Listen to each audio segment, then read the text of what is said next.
ఇప్పుడు ఏపీ అసెంబ్లీలో సీఎం చంద్రబాబు మాట్లాడుతున్నారు. ఇప్పుడు ఆ లైవ్ చూద్దాం. అందించే బాధ్యత ఈ ప్రభుత్వం తీసుకుంటామని కూడా మీకు తెలియజేస్తున్నా. ఇంకొక పక్క ఉపాధి, ఎక్కడ చూసినా ఉద్యోగాలు, ఇది చాలా ముఖ్యం. దానికోసం దీనిపైన కూడా శ్రద్ధ పెడతాం. మూడోది వ్యాపారం, ఆంటర్ప్రెన్యూర్స్, దీస్ అవర్ కమిట్మెంట్. ఆర్థిక అసమానతలు తగ్గాలి, అందరికీ మెరుగైన జీవన ప్రమాణాలు రావాలి. 50% పైన జనాభా వెనుకబడిన వర్గాలు, 50.54% వీళ్లకు ప్రత్యేకంగా శ్రద్ధ పెట్టాల్సిన అవసరం ఉంది. వ్యాపారం పైన శ్రద్ధ పెడతాం.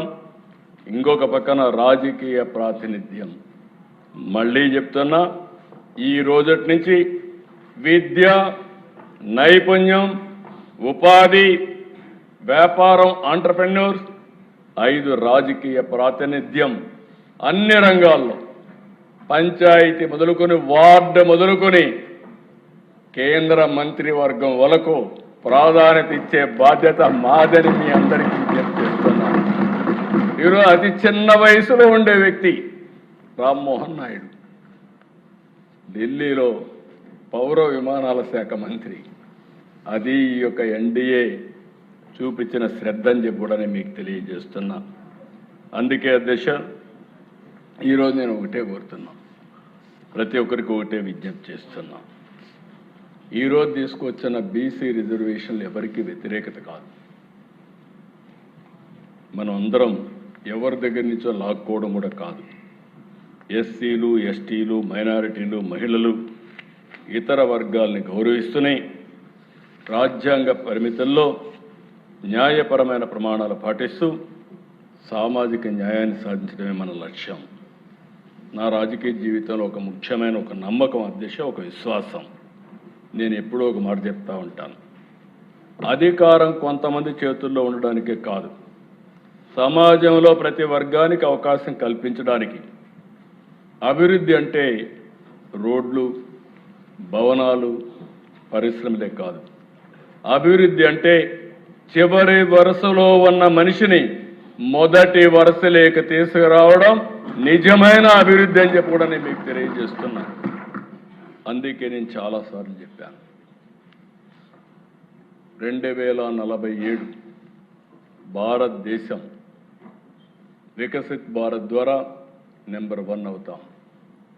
ఆంధ్రప్రదేశ్ స్వర్ణాంధ్రప్రదేశ్గా తయారవుతుంది. అదే సమయంలో ఆర్థిక అసమానతలు పెరుగుతాయి. ఒక పక్క సూపర్ 6 సంక్షేమాన్ని ఇస్తాం, అభివృద్ధిని చేస్తాం. అదే సమయంలో ఆర్థిక అసమానతలు తగ్గించే విధానానికి శ్రీకారం చుడుతున్నాం. ఒక పక్క సూపర్ 6 కానీ, డిపార్ట్మెంట్ ద్వారా ఇచ్చే డబ్బులు కానీ, ఇవి కాకుండా ఇంకో పక్క P4 కూడా ఇంట్రడ్యూస్ చేశాం.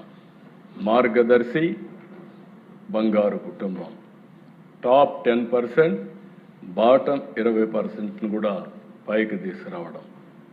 ఇందులో వెనుకబడిన వర్గాలకు అండగా ఉండి, వెనుకబడిన వర్గాల్లో కూడా మీరు చూస్తే అధ్యక్ష మోస్ట్ బ్యాక్వర్డ్ క్లాసెస్ కూడా ఉన్నారు. నాకు ఒకసారి బాధేస్తుంది, గంగిరెద్దులని, పూసల వాళ్ళని, ఇలాంటి వాళ్ళు మీరు చూస్తే నిద్ర లేస్తే ఊర్లన్నీ తిరుగుతూ కనీసం స్థిర నివాసం లేని వ్యక్తులు ఉన్నారు అధ్యక్ష ఈ రాష్ట్రంలో. అలాంటి వాళ్ళు ఉన్నారు. వాళ్ళందరినీ ఆదుకోవడం మనందరి బాధ్యత. అందుకే ఈరోజు ఈ సభ సాక్షిగా చెప్తున్నా, చట్టబద్ధంగా, రాజ్యాంగబద్ధంగా, న్యాయబద్ధంగా బీసీలకు న్యాయం జరిగే వరకు వారికి అండగా ఉంటామని మరొక్కసారి మీ అందరికీ విజ్ఞప్తి చేస్తున్నా. బీసీ అంటే వెనుకబడిన వారు కాదు, అవకాశం రాక వెనకబడ్డారు. ఇలాంటి దాన్ని అవకాశాలు కల్పించి అన్ని విధాల వీళ్లకు న్యాయం చేసే బాధ్యత ఈ ప్రభుత్వం తీసుకుంటామని మరొక్కసారి మీ అందరికీ విజ్ఞప్తి చేస్తున్నాను. అదే మరిగా దేశ ఈరోజు మీరు చూసినప్పుడు ఈ ఎన్నికలు పెట్టడం కూడా చాలా అవసరం. ఎందుకు నేను ఈ మాట వాడుతున్నానంటే, ఎంత వీలైనంత తొందరలో అంత ఎన్నికలు పెట్టుకోవాలి. 16వ ఆర్థిక సంఘం ఉంది, గ్రాంట్ రావాలి. గ్రామీణ ప్రాంతాలకి ఈ సంవత్సరం 2300 కోట్లు వస్తుంది. పట్టణ ప్రాంతాలకి 1562 కోట్లు వస్తుంది. ఈ రెండు కలిపితే 3862 కోట్లు కేంద్రం నుంచి మనం తెచ్చుకోవాల్సిన అవసరం ఉంది. ఎన్నికలు పెడితేనే ఈ డబ్బులు వస్తాయి. కాబట్టి కంపల్సరీగా ఎన్నికలు పెట్టాల్సిన బాధ్యత మన పైన ఉందని చెప్పి కూడా నేను మీకు తెలియజేసుకుంటున్నాను. అందుకే ఈ కుండే మెంబర్స్ అందరినీ కోరుతున్నా, ఏదైతే స్థానిక సంస్థల ఎన్నికల్లో కూటమి తరపున అందరినీ కోరుతున్నా, సరైన అభ్యర్థుల్ని ఎంపిక చేయండి, సరైన నాయకత్వాన్ని ప్రోత్సహించండి, భావి తరాలకు అవసరమైన నాయకత్వాన్ని తయారు చేసే బాధ్యత మీది. అలాంటి బలమైన పునాదులేసి వెనుకబడిన వర్గాల నుంచి ఒక మంచి నాయకత్వానికి శ్రీకారం చుట్టే విధంగా ఈరోజు మనం తీసుకున్న 3 నిర్ణయాలు మళ్ళీ రిపీట్ చేస్తున్నా. గ్రామీణ స్థానిక సంస్థల్లో 34%, పట్టణ స్థానిక సంస్థల్లో 33.33% రిజర్వేషన్ని ఈ కేబినెట్ ఆమోదించింది. ఈ సభ కూడా ఆమోదించవలసిందిగా మిమ్మల్ని అందరినీ కోరుతున్నా.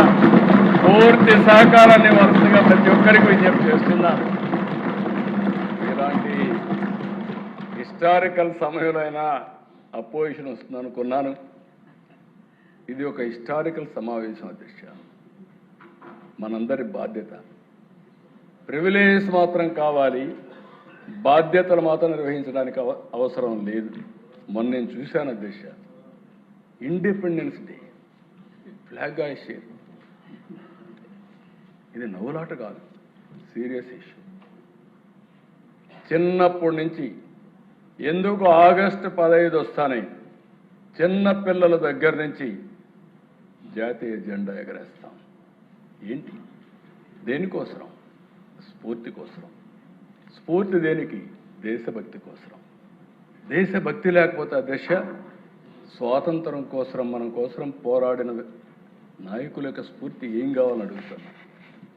మనం స్వాతంత్రాన్ని కోసం పోరాడలేదు, స్వాతంత్ర తర్వాత పుట్టాం, కానీ వాళ్ళ త్యాగాలు తెలియవు.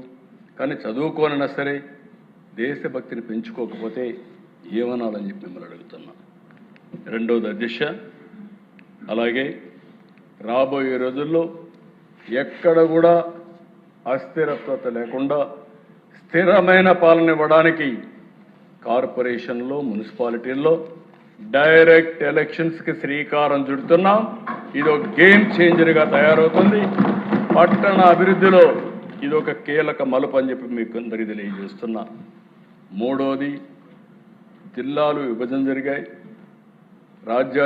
రాజ్యాన్ని అంటే అధికారాన్ని వికేంద్రీకరణ చేశాం. కానీ 13 జిల్లాల నుంచి పరిపాలిస్తున్నాం. అందుకే 13 జిల్లాల నుంచి రాబోయే ఎన్నికల తర్వాత 28 జిల్లా ప్రజా సంస్థలు, ప్రజా పరిషత్తుల్ని ఏర్పాటు చేస్తున్నామని చెప్పి కూడా మీకు తెలియజేస్తున్నా. ఈ ప్రభుత్వం పదవుల కోసం కాదు. డిప్యూటీ మేయర్లు 2, జిల్లా ప్రజా పరిషత్తులు 2, అంటే ఇంకొక పక్కన పంపకాలు. అలాంటి జరగకుండా గ్రామీణ ప్రాంతాల్ని, పట్టణ ప్రాంతాల్ని గాంధీజీ స్ఫూర్తితో అన్ని విధాల అభివృద్ధి చేస్తూనే ఎక్కడికక్కడ సమర్థవంతమైన నాయకత్వాన్ని తయారు చేయడానికి ఉపయోగిస్తాం. వెనుకబడిన ప్రజలకి ఇది ఒక మంచి అవకాశం, మంచి నాయకత్వం వస్తుంది. ఈరోజు ప్రతిరోజు కంటే కూడా ఈరోజు నాకు ఒక ప్రత్యేకమైన రోజు. 45 సంవత్సరాలుగా అనేక ఎన్నికలు చూశాను. ఇప్పటికి కూడా దేశ వెనుకబడిన వర్గాలు మాత్రం ఎప్పుడు 0.01% డీవియేషన్. అది మా అదృష్టంగా నేను భావిస్తున్నా. అలాంటి ప్రజలకు ఈరోజు ఒక మంచి జరిగే పరిస్థితి వచ్చింది. ఈ మంచి జరగడానికి కారణం నేను ఒక పక్క, మిత్రుడు పవన్ కళ్యాణ్ గారు ఒక పక్క, బీజేపీ ఒక పక్క, ముగ్గురం కలిసి తీసుకున్న సమిష్టి నిర్ణయం, మంచి నిర్ణయం. భవిష్యత్తుకి ఇది ఎంతో ఉపయోగపడుతుంది. రాష్ట్ర భవిష్యత్తు బీసీ వర్గాల భాగస్వామ్యంతో కూడా స్వర్ణాంధ్రప్రదేశ్ చేసుకోవాల్సిన అవసరం ఉంది. అలాంటి మంచి నిర్ణయాన్ని మీరందరూ సమర్థించడమే కాకుండా పూర్తిగా రేపు జరిగే ఎన్నికల్లో సమర్థవంతమైన నాయకత్వాన్ని ఎంపిక చేసి భావితరాల నాయకత్వాన్ని తయారు చేసే బాధ్యత ఈ సభ తీసుకోవాల్సిందిగా మరొక్కసారి కోరుకుంటూ అందరూ ఈ అవకాశాన్ని ఇచ్చిన మీ అందరికీ ఇది ఒక చరిత్రలో మిగిలిపోతుంది. చాలా నిర్ణయాలు బడ్జెట్ రోజు మాత్రం ప్రత్యేకమైన కేబినెట్ పెట్టుకుంటాం. అలాంటిది ప్రత్యేకమైన కేబినెట్ పెట్టుకొని ఈ నిర్ణయం తీసుకున్నామంటే ఇదొక చరిత్ర, ఇదొక హిస్టరీలో మిగిలిపోయే నిర్ణయం. ఈ నిర్ణయాన్ని అందరూ సహకరించిన దానికి మీకు అందరికీ పేరు పేరున మనస్ఫూర్తిగా నమస్కారాలు తెలియజేసుకుంటూ సెలవు తీసుకుంటాం. Thank you. సమాజంలో 53% పైగా ఉన్న ఈసీ వర్గాలకి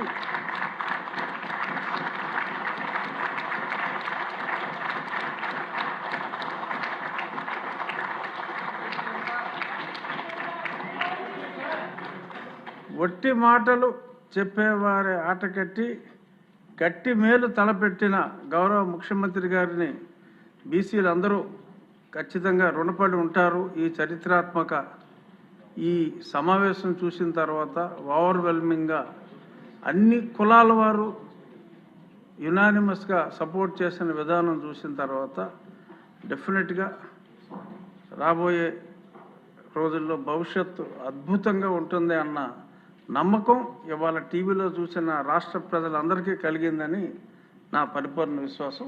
ధన్యవాదాలు. ఈనాటి సమావేశం ఇంతటితో ముగిసింది. తిరిగి బుధవారం రేపు ఉదయం 9 గంటలకు కలుద్దాం.